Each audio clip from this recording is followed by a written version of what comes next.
Hello students, today we will be discussing political defections in India. The objective behind today's discussion is to give you an insight into the meaning of political defections, the reasons behind the emergence of political defections and the anti-defection measures undertaken by the Indian government. Now, the basic framework for today's discussion would be give you an insight into the history of defections, the meaning of defections, the specific reasons that has led to the popularity of political defections, the anti-defection measures in terms of the 1985 Anti-Defection Act and the 2003 Act, and finally the Supreme Court judgments on anti-defection measures. Let us try to understand what is political defection and why defection is a menace in Indian democracy.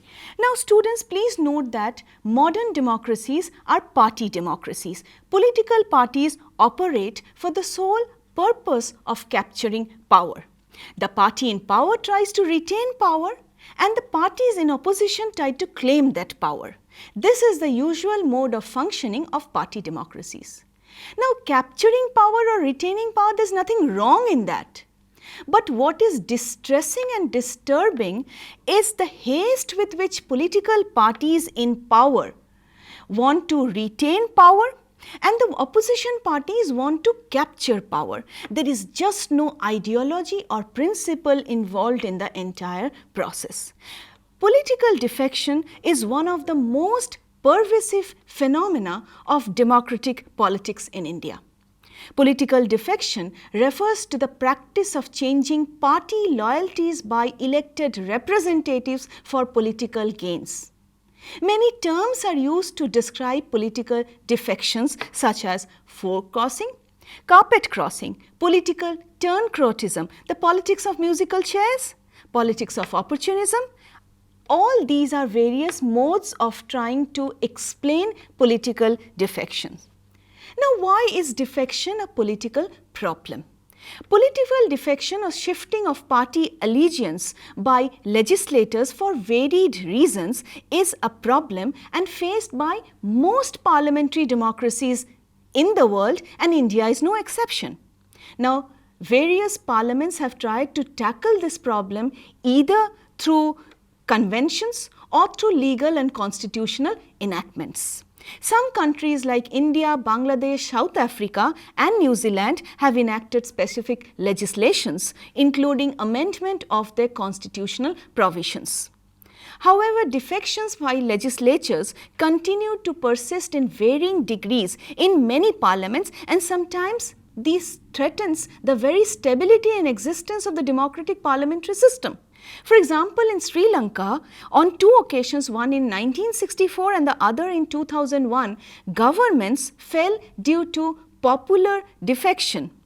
Governments have also fallen elsewhere in the world and even in United Kingdom. Now, let us come to the meaning of political defection. There are three important aspects that we need to understand to emphasize to examine the meaning of political defection. That of leaving a political party after being elected as a legislator on its ticket and joining another party.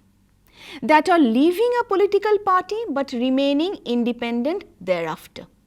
Thirdly, that of joining a political party after becoming elected as an independent candidate. So that these are the three different aspects of political defection. However, it is also believed that legislators who vote for another political party or against their party in the legislature on a basic issue without actually resigning from the party is defection. That means in the parliament, when a matter is put on vote, as a party legislator, if you vote against that particular decision, this is also taken to be political defection. Now, what are the implications of defection in a democracy? The elected representatives are elected with an ideology in mind, and everyone who votes for them is supposed to believe in that particular ideology. But many times elected representatives forget the ideology with which they were elected, and what they do, they contrastingly they join another political party or remain independent. Now, what actually is very disturbing is the fact that people who voted them to power, they voted the ideology which this particular candidate represented, being a member of a political party. Now, in a multi-party and pluralist democratic system like India, this is abandoning the faith and conviction of the masses and the electorate. The activity of the people's representatives is said to be betraying the common man.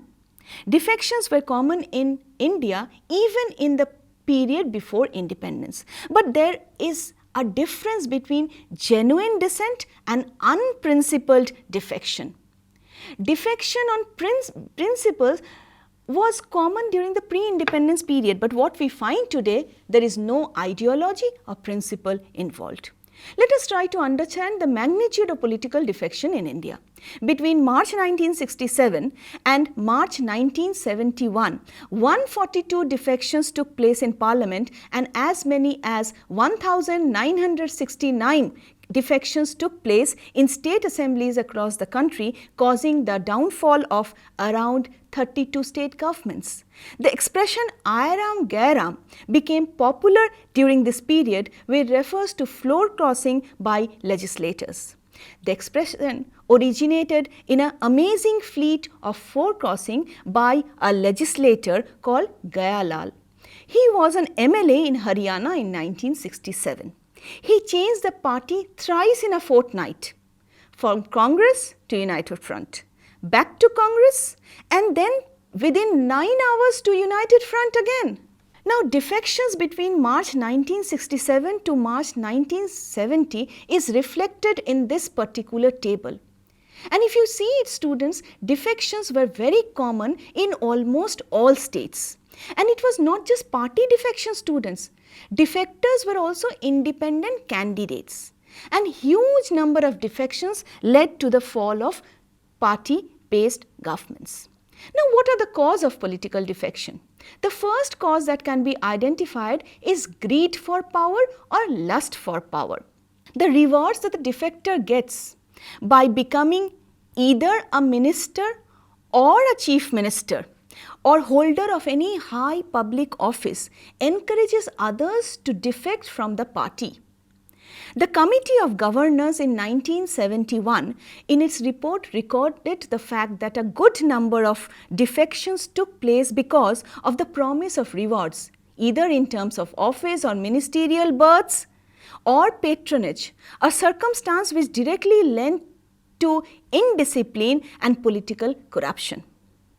Lashman Singh Gill in Punjab, P.C. Ghosh in West Bengal, B.J. Mandal in Bihar, and G.N. Singh in MP defected for becoming chief ministers. The list of MLAs who defected for getting ministerial berth is also very long to get incorporated.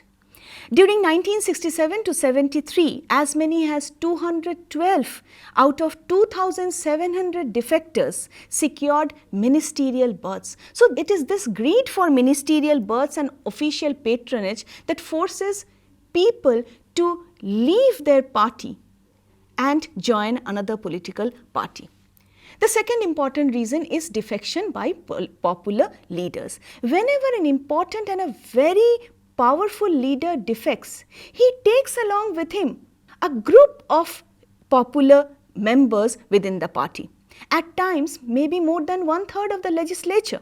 A shrinking party would lose leaders and an expanding party would gain leaders. The recent years have witnessed defection by popular leaders who have carried with them a large number of party members with them. The third reason is unprincipled political alliances. Lack of value-based behavior on the part of the legislators have always added to political defection. In fact, legislators have become purchasable commodities. They do not believe in any ideology, any principle, and ready to join any coalition, any alliance which will be politically gainful for them, either a ministerial berth or some political office or any kind of eminent political position, and they are ready to enter into an alliance. The next important reason for the rise of political defection is the existence of factional groups within political parties. Internal factionalism, disputes over allocation of seats, dispute over allocation of tickets to various candidates also leads to political defection. Whenever a prominent leader is denied a ticket for non-performance, the quickest route that he takes is he leaves the party, defects and joins another political party. It happened in almost all state legislative assembly elections in recent years. Existence of factionalism within the major political parties have led to fall of many governments. The next important reason is the lack of ideological commitments both on the part of leaders as well as elected legislators.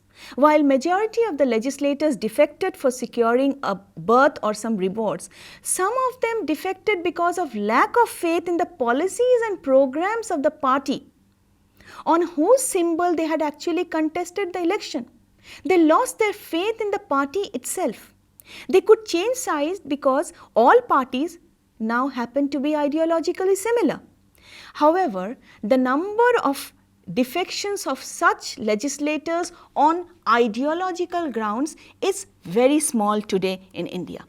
The next important reason is the rise of the system of minority governments during the late 1980s and 1990s.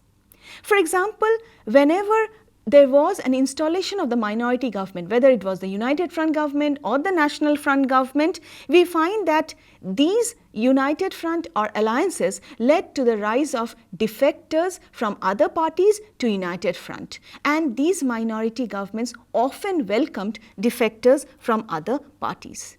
The next important reason was dilution of the position of national level parties.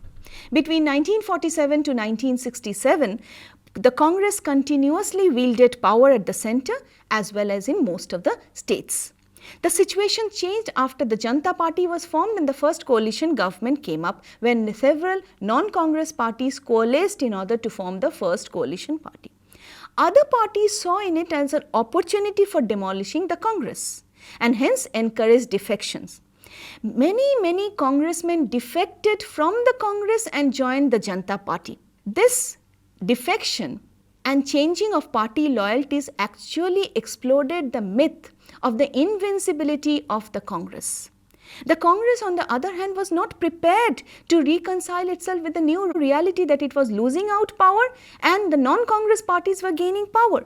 In this direction, loose organizations of united fronts, presence of internal conflicts within the parties and lack of ideological unity all culminated together to lead to the rise of the menace of political defection in India. Now, political defection was common not only for the Congress but also for non-Congress parties.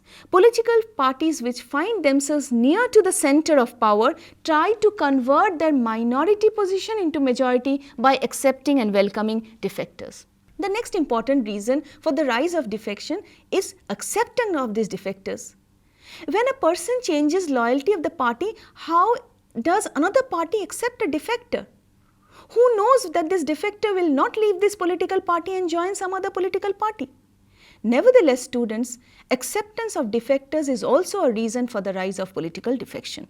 The attitude of indifference on the part of the electorate to go on and provide the winning margins to defectors is a reason for the rise of political defections. Even if a person defects, he wins and he is victorious in an election. So the electorate welcomes these defectors. Not only just the electorate, even political parties accept defectors. These defectors are made ministers, chief ministers without any hesitation by the original party leadership. In fact, it has been found that the sale and purchase of elected representatives and their support emerged to be the sad and the bad reality of Indian politics. Between 1967 and 70, 800 legislators crossed the floor and nearly 155 of them were rewarded with ministerial positions. Now, what are the measures for controlling political defections? Undoubtedly, political defection is a menace in Indian politics. In order to combat the menace of political defections in December 1967, the Lok Sabha adopted a resolution for constituting a committee of leaders of political parties, eminent jurists and other public men under the chairmanship of Sri Y.V. Chavan, the then Union Home Minister. The committee was called upon to consider the problem of legislators changing their allegiance from one political party to another political party and their frequent crossing of the floor in all its respect and make recommendations to prevent the same. Now, what were the recommendations? The committee submitted its report in September 1968 and made the following recommendations in order to check the menace of political defections. The first thing that they said that all political parties should adopt a common code of conduct and refuse to accept defectors. Each elected representative should remain bound to the party on whose ticket it has won elections. Membership of the lower house should be made compulsory for the appointment to the offices of the Prime Minister and Chief Minister. No defector should be made a minister. The maximum size of the Council of Ministers should be fixed. Public should be encouraged to reject independence in elections. Based on these defections, the Anti-Defection Bill was introduced, which is also called the 32nd Amendment Bill of 1973. What did the bill say? The bill proposed for disqualification of the defector from the membership of the legislature. A representative voting against or abstaining for voting in the legislature against the party directive or the whip would be treated as a defector. The bill, sadly, did not get passed, and in January 1977, the Lok Sabha was dissolved. Now, in 1985, the Anti-Defection Act was passed when Rajiv Gandhi was the Prime Minister of the country. The 52nd Amendment Act of 1985 outlawed political defections in the country. It constituted for the first time a bold attempt to check the evil power of defections in the country. It added a new schedule to the Constitution, the 10th schedule of the Constitution. The schedule was titled Provisions for Disqualification on Ground of Defections. It contained various provisions for tackling the evil of political defection. It provided for the disqualification of a defector from the membership of the union or state legislature. A member of the Union Parliament or state legislature belonging to any party shall vacate his seat and become disqualified if he voluntarily gives up the membership of the political party on which he was elected, or he votes or abstains from voting in such a house contrary to any direction issued by the political party to which he belonged. Secondly, if a person elected to any house of the Union Parliament or state legislature as an independent joins a political party, he shall be disqualified from membership. The Anti-Defection Amendment Act declared that these provisions shall not apply in cases of party splits, and a split would be valid if at least 1/3 of the members of the legislature party leaves the original party and forms a new party. The other provisions emphasized on the fact that this anti-defection provision shall not be applicable to cases of merger of 2 or more political parties. However, for merging of 2 or more political parties, each political party was required to pass a resolution by 2/3 majority of the total strength of the party in the legislature. Further, when a member was expelled from the party on grounds of indiscipline, the Anti-Defection Act was not applicable on him because this law is applicable only in those cases where a member voluntarily disobeys the party whip, or voluntarily resigns from the party membership. The anti-defection provision also did not apply to members who, before getting elected as speakers or deputy speakers of the Lok Sabha or state legislative assemblies, may decide to resign their party positions for becoming non-party candidates, because the speaker has to be a non-partisan person. These provisions also do not apply to those persons when they join their parent party or any other party after relinquishing their offices. If any question arises whether a member of the House has become a subject for disqualification or not under the 10th schedule of the Constitution, the matter shall be referred to the chairman in case of the Rajya Sabha and the speaker in the case of the Lok Sabha and the state legislative assemblies. The decision of the speaker or the chairman, as the case may be, was subject to judicial review. Further, when a question regarding disqualification arose about a speaker or a deputy speaker or chairman or deputy chairman, the question was to be decided by a member elected as the chairman of the House. All proceedings regarding the decisions as to the disqualification of the members of the House under the 10th schedule of the Constitution was to be deemed to be proceedings of the House under Article 122 and 212. The 52nd Amendment Act further provided that rules and regulations under the 10th schedule were to be made by the Speaker in case of the Lok Sabha and the Vidhan Sabha and the Chairman in the case of the Rajya Sabha. Now, there were certain limitations of the Anti-Defection Act 1985. The Anti-Defection Act of 1985 have curbed defections, but it could not eradicate defections altogether. It indirectly limits the scope of privilege of freedom of speech in the House in the sense that you cannot vote against the party. It enables an independent member to vote according to his choice and conscience, but does not offer any choice to the representative of a particular political party in the legislature. It contains no provisions relating to the case of a defection on the part of a leader of a party. It strengthens the position of the leadership wing of the party vis-à-vis the party organization. It tends to increase the authority of the party boss over the elected representatives. Speaker has to decide on disqualification of the MP or MLA.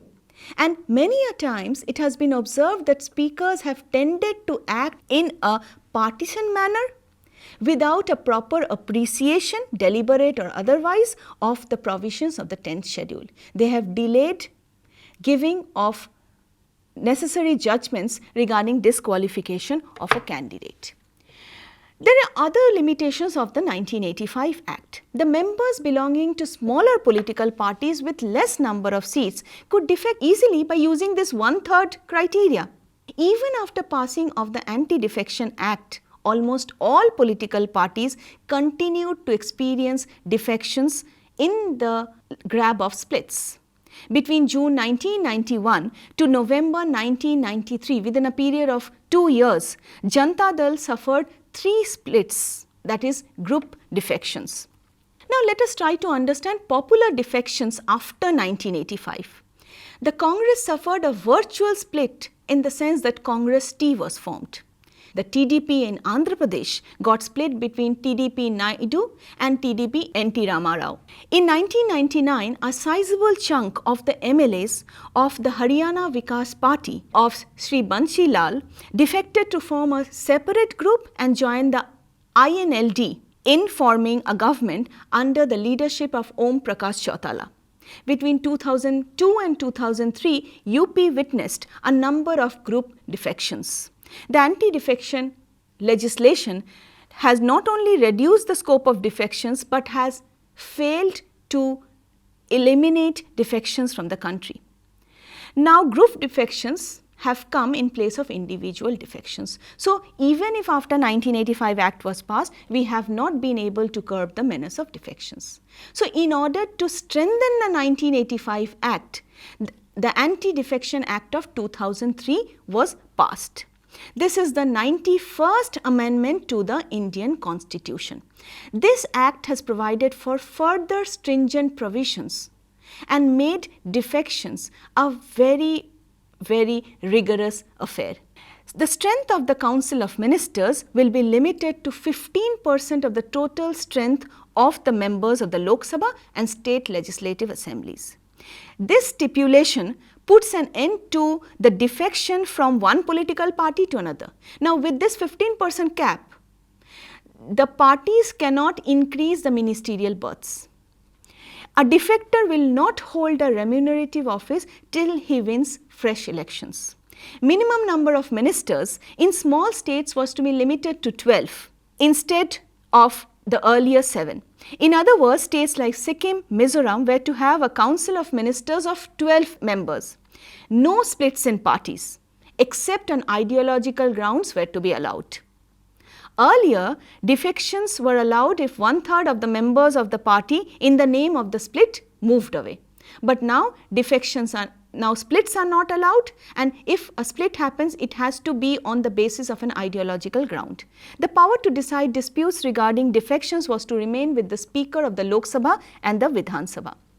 Now, what does the Supreme Court has to say on anti-defection law? Clause 7 of the 10th schedule was struck down by the Constitution Bench of the Supreme Court in the very famous Kyoto-Holohau judgment of 1992.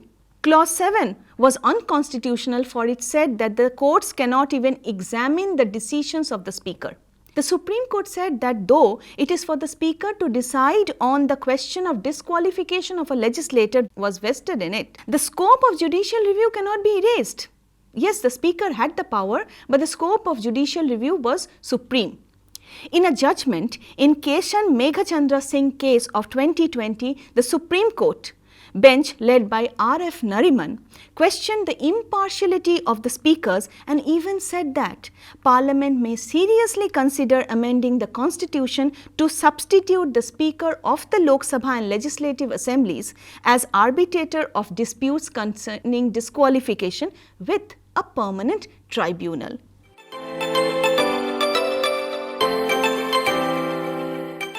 Now, what have we learned today? The Anti-Defection Act of 1985 and 2003 undoubtedly are welcome steps towards controlling defection.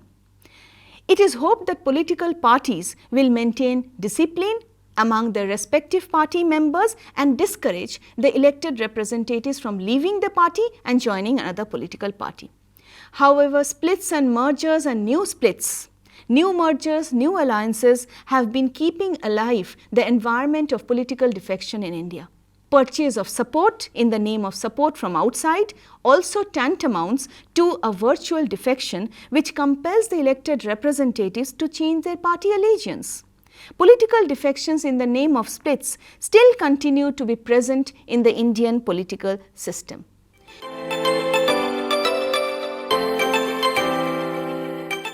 Let us quickly sum up what we have studied today. We have studied the concept of defections.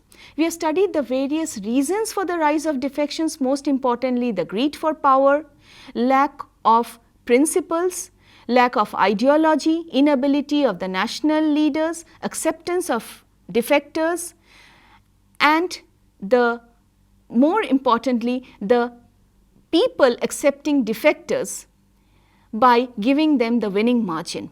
Now, there have been two acts passed by the Parliament in order to curb the menace of defections. They are the 1985 Act and the 2003 Act, which have actually installed the 10th schedule to disqualify legislators if they defect.